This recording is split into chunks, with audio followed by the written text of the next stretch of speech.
Hi. I've had a little bit of a cold the past week, as you can probably hear in my voice, but I wanted to make this video anyways because personally, at least, I think the topic is very beautiful. The topic is post-traumatic growth, and as the name suggests, it's the type of growth or positive changes that someone can occur after a traumatic event. Um, it's not mutually exclusive from post-traumatic stress. Oftentimes, people can experience significant overwhelm, stress, and pain from trauma. But at the same time, even in the middle of that stress and pain, there can be these unique areas of growth and flourishing. And my hope is that we can set up better care systems for people to allow for this type of healing to become more common. And this video probably is going to be a little bit less organized. I usually try to, edit out things that are a bit rambly, but with my voice, I'm probably just going to go through it in one go. Um, So essentially, to my knowledge, the post-traumatic growth inventory was introduced in 1996, and the items in the original version were based around sort of a very specific type of loss or challenge. So it was people with certain types of physical challenges and people who'd experienced, for example, the death of a spouse.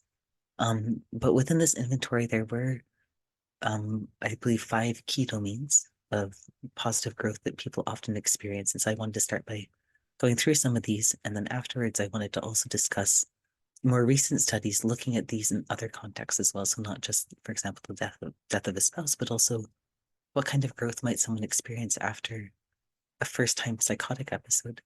Um, what are some potential ways that we might better facilitate post-traumatic growth in autistic individuals who have experienced a lot of trauma or bullying throughout their life? So the first domain is relating to others. So one element on the questionnaire that kind of encapsulates this is the item that says, I learned a great deal about how wonderful people are. And the reason this item is particularly striking to me is that for those who are experiencing abuse in particular, it can often feel incredibly isolating, especially if the person abusing you is someone that you trusted deeply. Um, and it can feel as though that's the only type of relationship that's going to be possible in life, is one where you're being hurt or where you feel um, as if, even the slightest request for empathy from the other person is too much. And I think this item to me shows that there can be a hope beyond that, that sometimes when you're able to step outside of the difficult situation and receive community support, there can be a lot of wonderful people out there, and they can not only can, but often will be willing and happy to help you in your well-being and create more of a mutual and healthy type of community. There can be, more generally within this category, people who experience positive growth related to interactions with others can experience stronger bonds, increased sense of belonging. I think also, I don't know if this falls specifically under this category, but increased empathy. I think if someone has been through a traumatic experience, they might be better able to understand the difficulties that others are experiencing, even if it's not the same type, and even though they can't fully know what the person's going through, there can be more sensitivity. And another key point in this is increased emotional vulnerability. I think many of us have been kind of receiving messages throughout our life that it's best to not ask for help unless you absolutely have to. And sometimes being in a situation where you do need to ask for help, if those requests are treated well and you're met with the help that you need, it can create more of a sense of security in showing vulnerability. Um, the reason that I feel a bit of sadness on this point is that I know not everyone is in a situation where when they go to get help, that they receive it and they are able to see the wonderful side of people. Sometimes there's a lot of barriers in place. So my hope is that we can develop more robust supportive systems for individuals to increase the possibility of experiencing this point.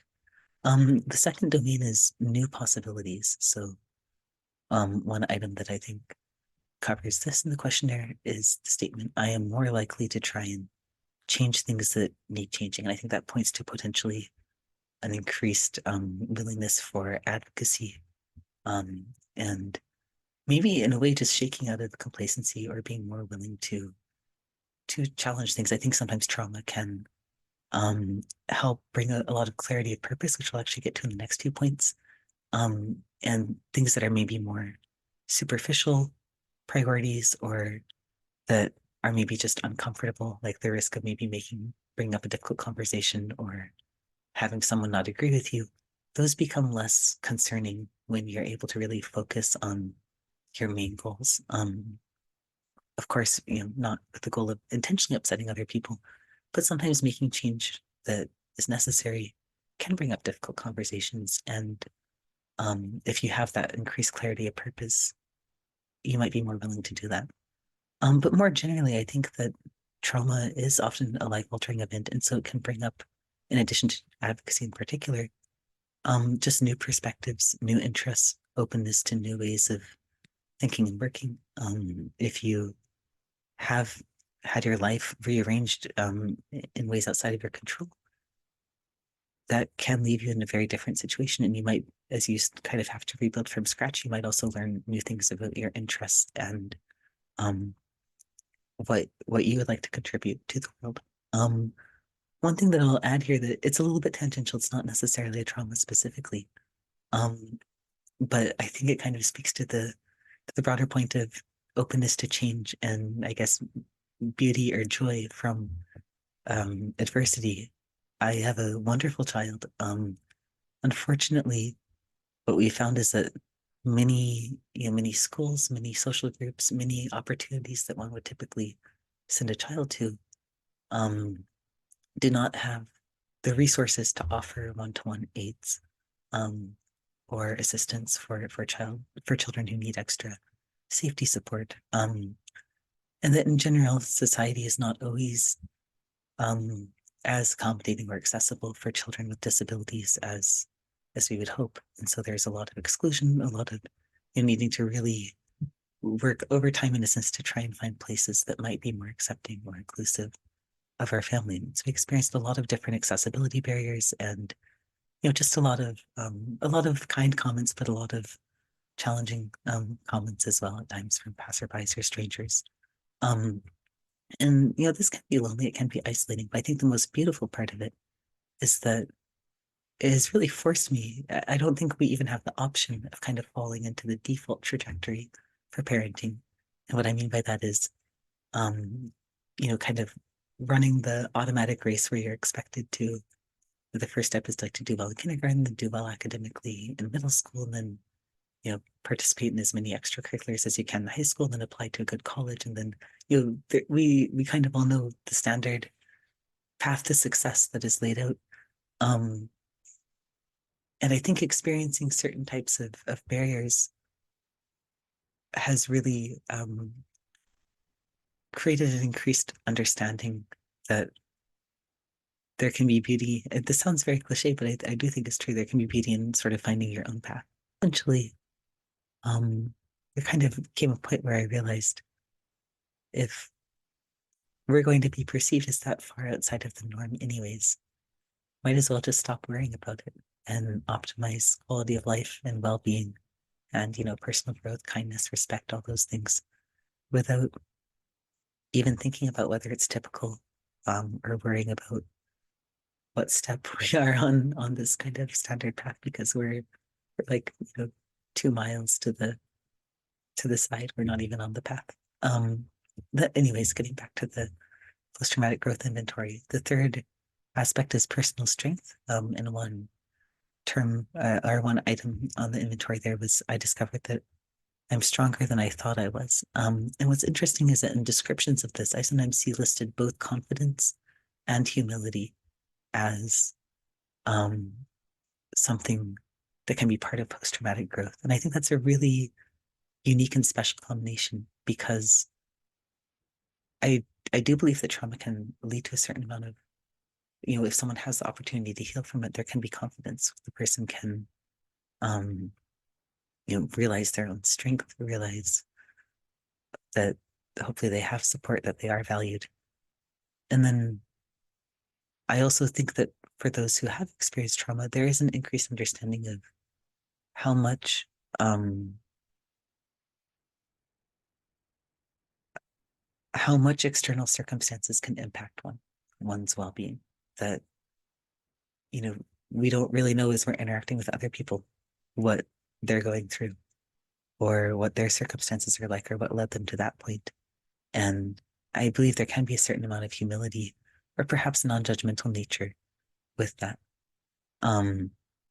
And another trait that was sometimes listed as area of interpersonal growth is, or sorry, personal growth is more authenticity. Um, I think that kind of also goes back to the broader perspective of trauma, sometimes stripping away things that are more superficial. Another category is spiritual change. And this one is particularly interesting in the context of psychosis. I'll get to that in a minute. The item that was initially on the questionnaire was just, I have a stronger religious faith, and I believe there's one other item as well. But the broader description of this point, and the way that future measures have expanded it a little bit to encompass not only people who specifically have religious faith, but those with other types of belief systems as well, is that people can experiencing a deepening of their beliefs or just sense of purpose in life. Their purpose in life can become clearer compared to before they experience the trauma. And I think this also ties into the final domain, which is appreciation of life.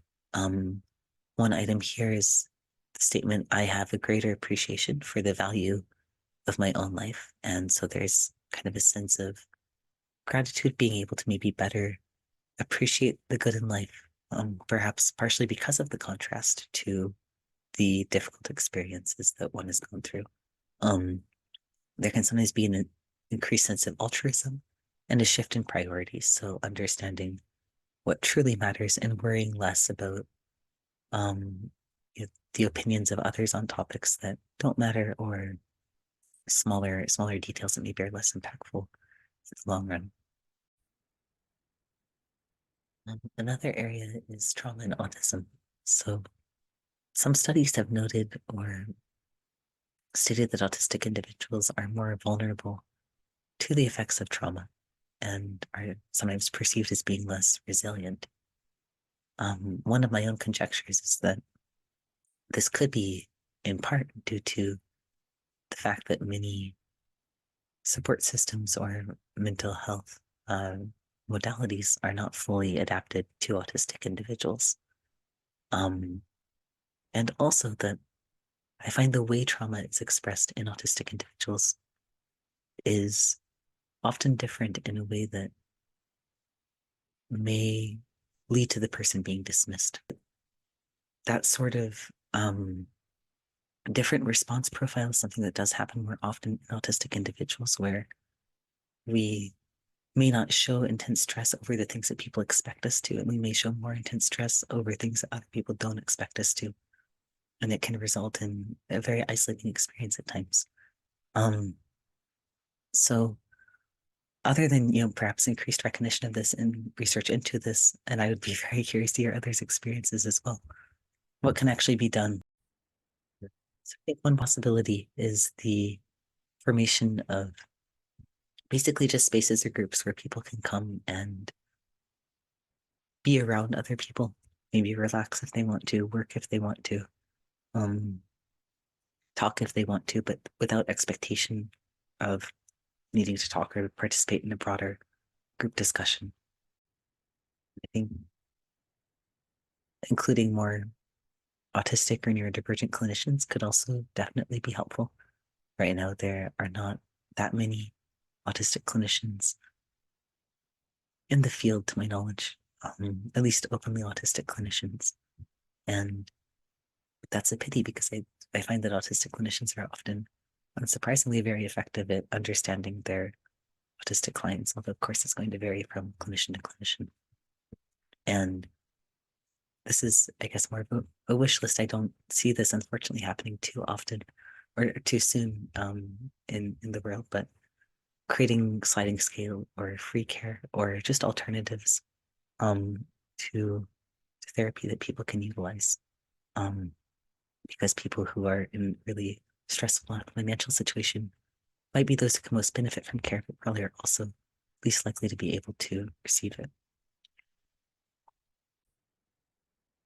I had a couple other points, but I don't think my voice is going to make it through them. So I'll probably just end it here. But I hope that this was helpful in some way. And I'd be really eager as always to hear any thoughts or experiences that someone has had with this topic. And also how to kind of strike the balance between wanting to promote healing and the opportunity for post-traumatic growth while also not shaming people who um, may view their experiences fully negative. I don't think that we should at all be pressuring people to find a positive in something traumatic that they experienced either. But yeah, take care. Best.